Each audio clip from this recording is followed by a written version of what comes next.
In this video, we're going to take a look at painting weights. Painting weights allows us to interactively paint a value that is weighted to a specific joint. In order to operate this tool, we need to first have our weighted geometry selected. So this is our crow that has already been bound. We'll have it selected and go to Skin, Paint Skin Weights tool, and open the options to bring up my tool settings.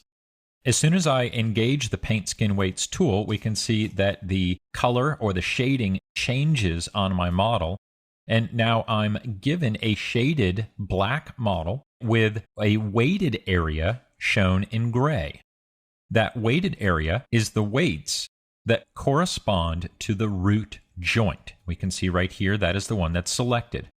If I go through and select different joints, we can see the weight that is assigned to that particular joint and the vertices that are assigned to it.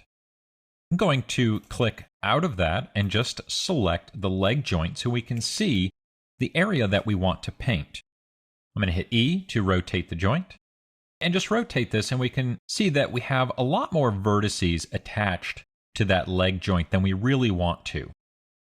When I rotate the leg, I don't want the tail or portions of the body to be influenced. So we'll go back to our Paint Weight tool, and let's select that leg joint. And there is my weight, again, represented in grayscale. Now, grayscale is great for painting when we can actually see high values, but lower values tend to get lost. And you'll be able to see what I mean here. If I scroll down and check Use Color Ramp, you'll notice that we get a lot more values being shown here using this color ramp of red to blue, and blue being very subtle weights. And if I go back to our black and white, really difficult, near impossible to tell that there are any weights or weight values up here at the top of the model. I'm going to leave my color ramp on and go back here. And I've got a lot of different joints to choose from. I want to narrow this down, and I also want to restrict any other joints from being affected by what I'm about to paint. To do that, I'm going to select the top, scroll down, hold Shift, and select the entire column. Then I can click to lock all of those joints. Locking a joint will prevent any weights from being assigned to it. Now, currently, I have all of my joints locked. We don't want to do that. So I'm going to go back and just select the joints that I know will be influenced. I'm going to click on the root, the body, left leg, and left knee. With those selected, I'll then deactivate that lock. Now I can paint weights for them. And then I'm also going to choose to pin my selection. This will get rid of all of the other joints so I don't have to see them, and just give me the joints in question, all the joints that I actually want to paint on. So I'm going to click back to left leg, and let's scroll down and move to our actual paint operations. The paint operation I want is replace. And since I'm going to be removing a lot of these weights, I'm going to choose the solid brush and change the value to 0.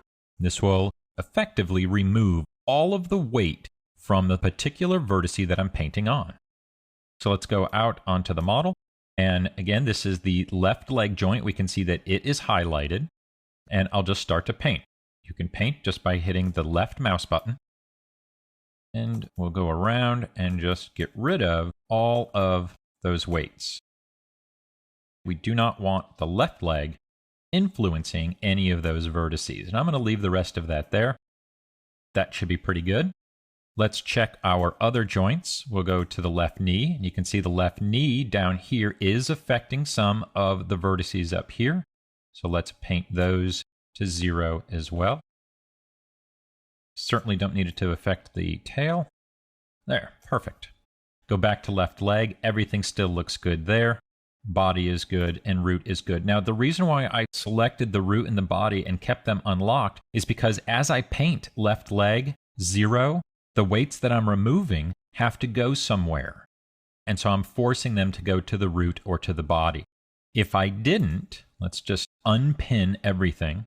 If I had all of these other joints here not locked, then the weight could have been distributed to those. So we could have ended up with some weird weight value on the wing or some other joint. So keeping them locked just prevents any of those influences going astray. Now, if I wanted to do the opposite, let's scroll down. We'll pin here and we'll just use our leg. We have those selected and we'll scroll down.